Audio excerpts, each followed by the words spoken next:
E aí pessoal, tudo bem? Sejam bem-vindos a mais um vídeo da nossa série de palestras do primeiro workshop Omixon, realizado na Universidade do Estado do Rio de Janeiro, no Laboratório de Histocompatibilidade e Criopreservação. Desde já, mais uma vez, gostaria de agradecer a toda a equipe da universidade, do laboratório, Dr. Luiz Cristóvão Porto, Dr. Rômulo Viana, a Giovana, que muito nos deram suporte durante todo esse período. Agradecer a você também que esteve conosco e que mais uma vez está com a gente aqui com essas palestras. Hoje eu vou apresentar conceitos básicos sobre o software Twin. Tá? Eu vou começar desde o começo, tá? Já abrindo aqui o software, colocando a senha para a gente poder entrar, tá? Então vão ser conceitos básicos, mas desde o comecinho, entrando no software até analisar. Então a gente coloca nossa senha, a gente pode ter vários usuários nele, utilizando ele, a gente pode ter o mesmo usuário com diferentes senhas. Tá? Então, se perder a senha não tem problema, tem mecanismos que a Omixon possui para recuperar essas senhas. Tá?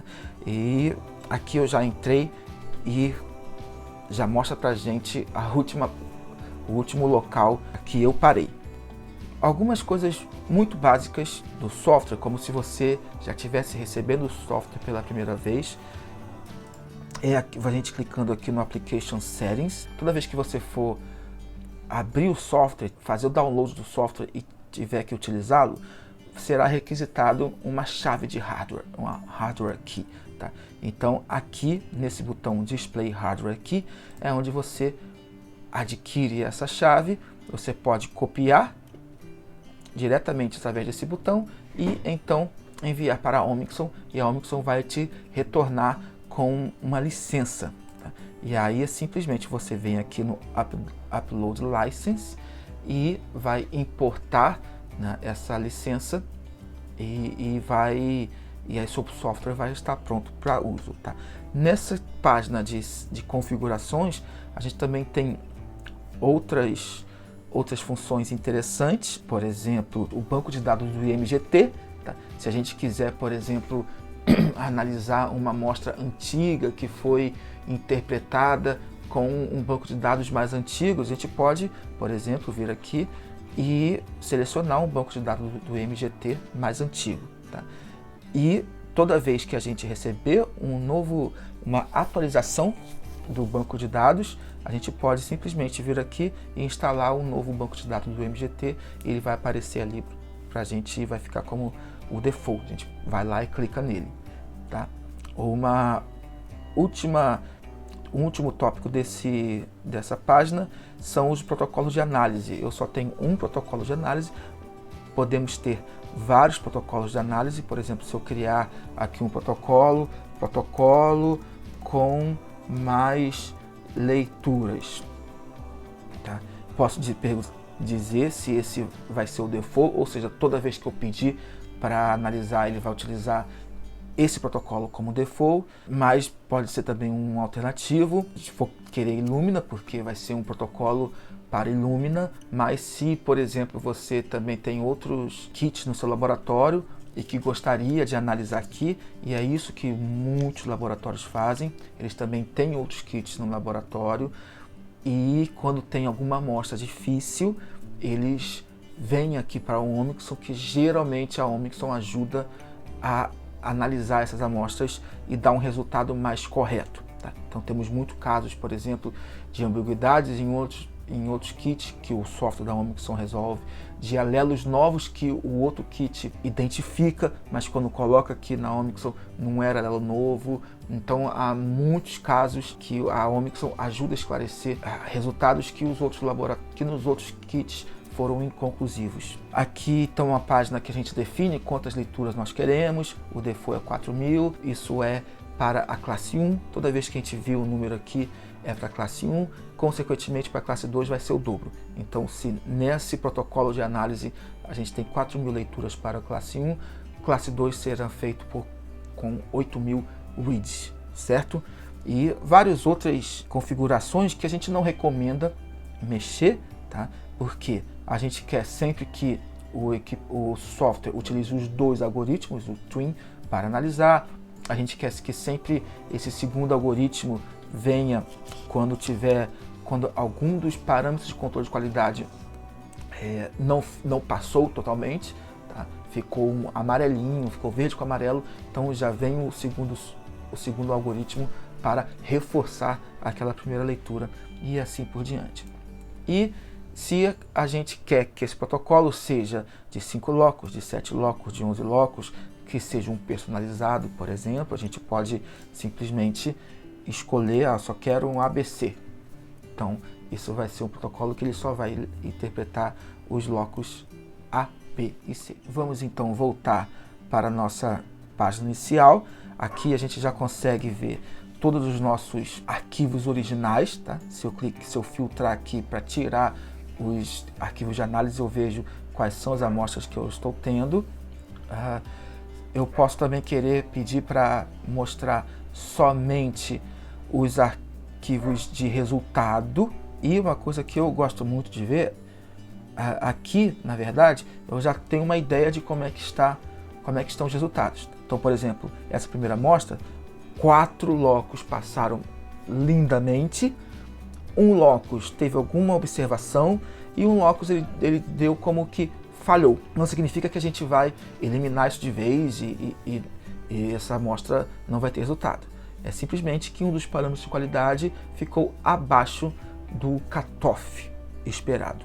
Tá bem mais abaixo do que o cutoff esperado. Não significa que aquilo vai ser descartado prontamente.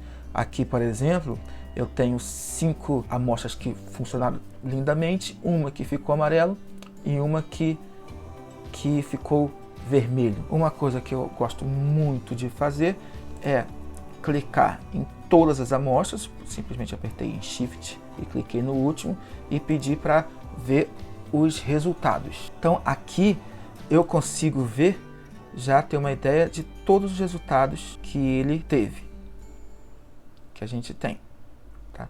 Então, por exemplo, nessa primeira amostra, eu não tive o DQB1, era uma coisa esperada, que lá no nosso workbook, quando a gente fez a quantificação, a gente viu que esse DQB1 não tinha funcionado e, como esperado, não tivemos resultado para esta amostra. Então aqui nós temos uma ideia geral de tudo que aconteceu com a amostra. Eu gosto de olhar aqui para ver como é que estavam as amostras que estavam em vermelho, amarelo, e já aqui, por exemplo, aqui a gente teve um vermelho, né, com amarelo, ou seja, a amostra não ficou lá muito boa. Colocando o mouse em cima, eu já consigo ter uma ideia do quais foram os parâmetros de controle de qualidade que não passaram. Então, o faseamento não foi completo, o read count foi abaixo do cutoff. Então eu já consigo ver tudo o que aconteceu. Quando está no verde, todos os controles de qualidade passaram e não há problema. Eu vou voltar para cá e vou escolher esta amostra aqui para a gente visualizar. Eu posso clicar nela aqui e clicar em Results ou clicar aqui em View Results. Eu vou primeiro vir aqui e clicar em Results. Eu já posso ver os resultados aqui, tá? Então A, B, C, DP, DQA e DQB1 passaram muito bem. Tivemos uma sinalização em DRB1 aqui que não alcançou todos os parâmetros de qualidade. Vou então clicar nela e vou pedir para ver os detalhes dessas amostras. Já aqui eu consigo ver os resultados. Eu tenho resultados em P, código P, em código G e com os 4 dígitos, tá? Eu posso pedir para ele mostrar para mim só grupo P, grupo G e os 4 dígitos. Isso para cada locus. Se eu clico, isso porque eu estou vendo as melhores combinações. Se eu quiser ver todas as combinações, eu desclico em Best Match Only e ele vai me dizer todas as possíveis combinações. Mas a gente deixa sempre o Best Match Only porque ele faz um agrupamento da melhor combinação de alelo. Em DRB1 nós vimos que algumas das amostras ficaram em vermelhos e aqui no Quality Control a gente consegue ver o que aconteceu nessa amostra.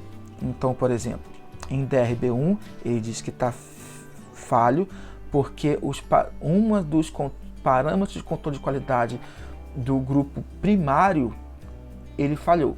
Tá? Então, nós temos 3 grupos de controle de qualidade: o primário, o secundário e os Warning for Troubleshooting, tipo recomendações para resolução de problemas. O que pode influenciar mais no resultado são os parâmetros de controle de qualidade primários. Tá? O secundário, menos ou nada, e principalmente o Warning for Troubleshooting, ele não influencia em nada no resultado, mas nos indica o que poderia ter sido melhor e o que a gente pode melhorar para uma próxima corrida. Nesse caso aqui do DRB1, a gente vê que o consenso de cobertura mínimo não foi alcançado. Tá? E por quê? Ele está dizendo que é 7, mas qual é o ideal? Basta a gente vir aqui e colocar o mouse em cima dessa função e ele diz para a gente qual é o ideal. Então, o critério de que passa, que fica tudo verdinho, ele deveria ter lido no mínimo 25 leituras, 25 reads na cobertura. Então, teve alguma região no DRB1 que ele só leu 7 reads. Tá? É um parâmetro de controle de qualidade que ficou abaixo do padrão NGS. Tá? Mas se a gente levar em consideração que no sequenciamento de sangue a gente só tinha um read e a gente confiava naquele read, aqui a gente está tendo 7, ou seja, 7 vezes mais do que a gente tinha no sangue. Então, é um caso para a gente se analisar, mas não é um caso para a gente se jogar fora completamente. Tá? A gente pode entrar nessa amostra, ver como é que está o restante da cobertura e aceitar ou não. Tá? No começo, talvez a gente possa chegar e falar, deixa eu confirmar essa tipagem, deixa eu fazer uma outra metodologia, um sangue, um SSO, mas de maneira geral, esse é um padrão, por exemplo, que não costuma influenciar no resultado. Em locus A, por exemplo, todos passaram bem. Se a gente quiser saber o que aconteceu, né, o que é cada um desses parâmetros, basta a gente colocar aqui nessa interrogaçãozinha e ele vai dizer para a gente, vai dar uma explicação do que é cada um desses parâmetros. Okay? E ele tem também critérios, né? Então, há o critério de que passou tudo lindamente, há o critério de informação, e simplesmente está dizendo que ficou um pouquinho abaixo, há o critério para a gente inspecionar, para a gente investigar, e o critério de fail, de falha, é o mais grave, quando o nosso número ficou muito abaixo do esperado.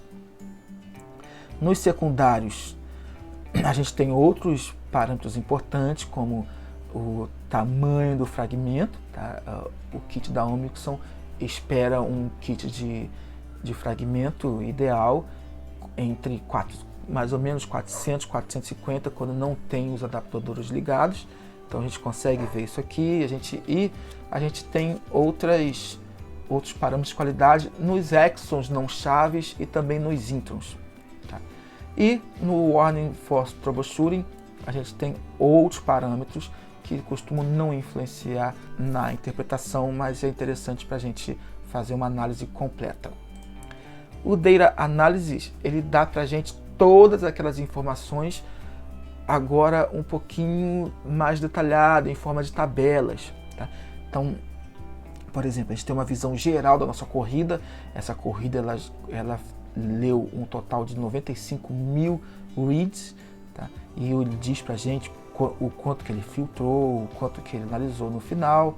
Ele diz para a gente, para cada locus, o quanto de reads que ele utilizou e o quanto de exatamente o que ele filtrou. Ele dá uma ideia para a gente de cross-mapping, tá? O quanto que de sequências de reads que ele considerou, ele filtrou, né? Por exemplo, era A e poderia ser B, tá? Então ele dá mesmas sequências que poderiam ser utilizadas nos dois locus, ele filtra isso também, mas dá esse valor. O balanço alélico, o ideal é que estejam muito próximos, né? 50-50 de cada alelo, mas se tiver, aceita-se que isso um determinado desequilíbrio, e claro, se for muito desequilíbrio, ele vai mostrar pra gente que esse desequilíbrio, e aqui a gente está vendo em forma de gráfico. O tamanho de fragmento, como eu falei, a ideia é que na Omixon a gente tem um fragmento em torno de 400, 450, e aqui a gente coloca a distribuição desses fragmentos. A gente quer que a maioria dos fragmentos estejam nesse número que eu falei para você, mas nós também queremos fragmentos maiores para poder fazer o phasing, para poder fazer o faseamento. A gente quer que esses fragmentos também estejam presentes ali, e a gente consegue vê-los aqui como fragmentos um pouco maiores. E um dado interessante, que é um dado que ele traz do Illumina, do sequenciador Illumina, que são essas leituras de qualidade, né? Ele traz os dados do Q30 do Illumina, tá? Isso é interessante para a gente identificar se há algum problema com o sequenciador. A outra maneira da gente fazer isso é colocando um PHYX na nossa corrida, que ela vai identificar se teve algum problema no sequenciador ou não. Então, se ela não sequenciar, a gente consegue inferir que teve algum problema no sequenciador e não na nossa amostra. O software também consegue trazer esses dados do computador, do sequenciador, e mostra pra gente se teve algum problema com o sequenciador ou não. Bom, visto todos esses parâmetros de qualidade, eu vou clicar em B e vou clicar aqui em Browse Alignment para a gente analisar esta amostra. Estes são os gráficos de cobertura do locus B. Esses dois primeiros aqui são os gráficos da leitura bruta que ele fez a partir do sequenciamento, tá? Para o alelo 1 e para o alelo 2, e depois ele comparou esses dados com o banco de dados do MGT e chamou o resultado. Então, para a gente aqui, ele chamou o B702 e o B1402. Se eu clicar aqui com o botão direito e pedir para ele ativar essa função aqui, a gente consegue visualizar a diferença entre o alelo 1 e o alelo 2. Tá? Então, cada tracejadinho colorido desse aqui é uma diferença que a gente vê entre o alelo 1 e 2. Então, nessa posição, o B702, por exemplo, no Exon 3 tem a base C e o 1402 tem a base T. Outra coisa interessante também é se a gente clicar em Display Aminoácidos, a gente vai conseguir ver quais são os aminoácidos que estão envolvidos ali. Então, por exemplo, nessa posição aqui que eu falei para vocês, a gente tem no alelo 1 uma histidina e no alelo 2 uma tirosina. Tá? Isso é uma função muito importante, por exemplo, quando a gente está analisando um alelo novo e a gente já consegue identificar aqui se aquele alelo novo vai mudar o aminoácido ou simplesmente vai ser uma mutação sinônima e não vai mudar o aminoácido na cadeia proteica. Eu vou pedir para a gente ver somente um alelo. Vou clicar aqui para ele apresentar somente um alelo. Então agora eu vejo a leitura bruta, o consenso que ele teve daquilo que ele leu no sequenciador e o resultado que ele chamou a partir do banco de dados do IMGT. Eu esperava que essa amostra fosse um 714, porque isso foi o resultado que eu tive no SSO. Eu posso chamar aqui então, por exemplo, para incluir um novo alelo para ele pesquisar, e aí apareceu aqui então o 714. Como eu ativei aquela função de apresentar as diferenças, ele está mostrando para a gente aqui, ó, as diferenças entre o 702 e o 714. Então, por exemplo, para ser nessa posição aqui, e se você olhar aqui embaixo, a gente vai ter exatamente qual é a posição e qual é a cobertura. Então, esta aqui é a posição 1066, ou a posição do IMGT 782. Então, nessa posição aqui, ele leu um C, e a gente vê aqui que ele leu um C no nosso consenso, por isso ele chamou o 702, porque aqui era um C. Se fosse para ser um 714, teria que ser um T. E na verdade, aqui há várias diferenças entre o 7202 e o 714, a maioria em Exxon 3. Tá? Então, essa é uma ferramenta muito boa que faz com que a gente consiga comparar diferentes alelos. Outra função interessante é o ruído. Tá? Às vezes a gente pode identificar uma contaminação, a gente identifica mais de um alelo, não sabe o que está acontecendo ali. A gente então pede para ele nos mostrar a taxa de noise, né, de ruído, de sujeira, né? Então, por exemplo, aqui a gente teve um ruído muito baixo, alguma coisinha aqui que ele descartou, mas isso é interessante quando a gente está fazendo análise de contaminação, por exemplo. Muitas das vezes a gente vê que quando está contaminado, a gente vê que tem aqui um ruído, um noise muito grande. Eu vou desativar os aminoácidos, desativar o noise, vou pedir para ele tirar esse alelo. E uma coisa interessante que ele mostra para a gente também sobre a cobertura é que nós podemos mudar esse modo de visualização para um modo que apresente para a gente as reads. Então aqui a gente está vendo as reads de uma maneira geral, tá? Foram as reads que ele utilizou para fazer aquele gráfico de cobertura. Se a gente clicar novamente aqui, a gente consegue ver a sobreposição das reads, todas as reads que ele utilizou, tá? Então, tudo que for em amarelo são as reads reverse, tudo que for em rosa são as reads forward, e o que tiver em azul é porque ele sobrepôs as reads forward e reverse. Tá? A gente pode ver isso colapsando o mode, tá? E a gente vê todas as nossas reads. Tá? Se a gente aproximar bastante isso, a gente vê cada posição. Por exemplo, aqui ele leu tudo um G. Aqui, olha que interessante, teve algumas vezes que é um C, ele leu um T. Tá? A gente pode também clicar com o botão direito e pedir para ele mostrar para a gente o cursor. Né? Então, de todas as bases que ele leu a maioria C, mas também leu um T. Tá? Essa função aqui é interessante. Quando eu mostrei para vocês ali atrás que eu adicionei um alelo, essa função consegue mostrar para a gente, olha, no 702 a gente tem 145 leituras do C, mas no 714 a gente não tem C, tem 0 C nessa posição, por exemplo. Tá? Então essa é uma função muito interessante.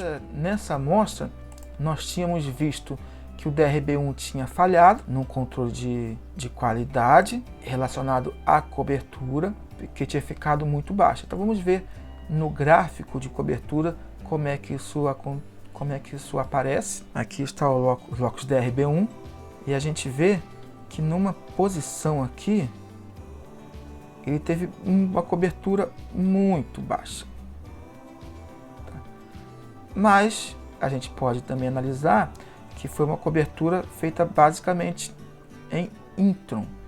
A cobertura do Exxon 2, ela está relativamente boa. No finalzinho aqui, lembra que ele falou que ele leu 7 em Exxon? Ó, esse finalzinho aqui, ele leu 7 vezes. Tá?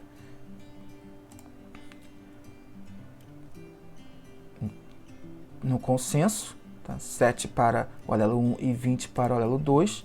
Então a gente decide o que a gente faz com isso. A gente confia nesse resultado, não confia, né? Acho que de acordo com a experiência que o laboratório vai pegando, ele pode passar a confiar num resultado como esse. Mas como você pode ver, né, aquilo que ele mostrou lá para a gente em número, a gente consegue visualizar essa queda de cobertura aqui no finalzinho do exon 2, início do intron 2, mas depois ele voltou ao normal e o exon 3 e o exon 4 ele leu bem.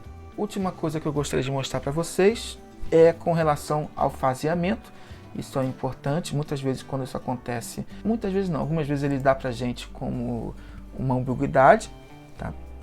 Por exemplo, aqui a gente está vendo que ele não conseguiu distinguir entre o 1302 e o B1317. Tá? Então, como a gente pode ver aqui, ó, já, a gente vê que o faseamento não foi completo. Tá? Houve uma quebra de fase aqui e aí então ele não consegue distinguir entre duas posições que estejam distantes de si. Ele não consegue dizer se aqueles alelos, se aquelas bases são de um ou de outro alelo. Tá? Então ele dá uma quebra de fase aqui. Se a gente... Aqui nós estamos vendo os dois alelos. Eu vou pedir para ver o segundo alelo somente. E aí eu vou chamar aquele alelo que ele está dizendo que está ambíguo. Então eu peço para ele chamar esses outros resultados. Então o 1317, por exemplo, eu vou pedir para ele mostrar. Aqui está o 1317, aquela funçãozinha que eu mostrei para vocês está ativada, né? Ele vai mostrar as diferenças. Eu consigo ver que aqui, ó, no exon 1, eu estou com pouca cobertura para o exon 1. Então ele não se sentiu confiante, ele não teve leitura aqui nessa posição e ele chamou o resultado como 1302, mas ele não conseguiu distinguir do 1317. Tá? Nessa posição o 1317 seria um T e nessa posição, que é a posição 295 ou IMGT 11, a gente tem um C. Mas como ele não tem um consenso aqui, ele prefere não dar esse resultado para a gente. Tá? Ele é bem conservador quanto a isso. Uma das soluções é colocar mais reads para serem analisadas. Então, se a gente quiser, se tem uma ambiguidade com uma quebra de fase e a gente quiser tentar resolver essa ambiguidade, a principal orientação é colocar mais análises, né, mais reads. Né? Então vocês viram que eu cliquei em Reanalyze e simplesmente eu vou pedir para colocar aqui, por exemplo, 10.000 reads. Tá? E vou pedir para ele ler somente o locus B. A gente tem essa opção de custom e a gente escolhe os locus que nós queremos interpretar, reanalisar. Nesse caso eu só quero o locus B. Vou dar um finish e então ele vai dar para a gente aqui um novo arquivo de análise somente para o locus B. Infelizmente, não tivemos muitos resultados. Não fomos muito felizes. Vamos ver que ele diminuiu bastante a leitura. Não, as opções não. Ó, até chegou mais base aqui, porque a gente estava um pouquinho mais longe. Consegui ter uma análise aqui, mas realmente não consegui pegar reads que cobrissem esse comecinho aqui, o 11º base do exon 11. Então, ainda não consegui resolver essa ambiguidade. De qualquer maneira, esse é um grupo que a gente pode facilmente liberar, como, por exemplo, um grupo P. Essas são informações que eu gostaria de passar para vocês rapidamente, bem básicas do software. E qualquer dúvida que vocês tiverem, a gente vai estar à disposição para discutir com vocês. Tá? Muito obrigado pela atenção de vocês, mais uma vez. Muito obrigado pelo envolvimento de todos vocês nesse nosso projeto. Um abraço e até mais.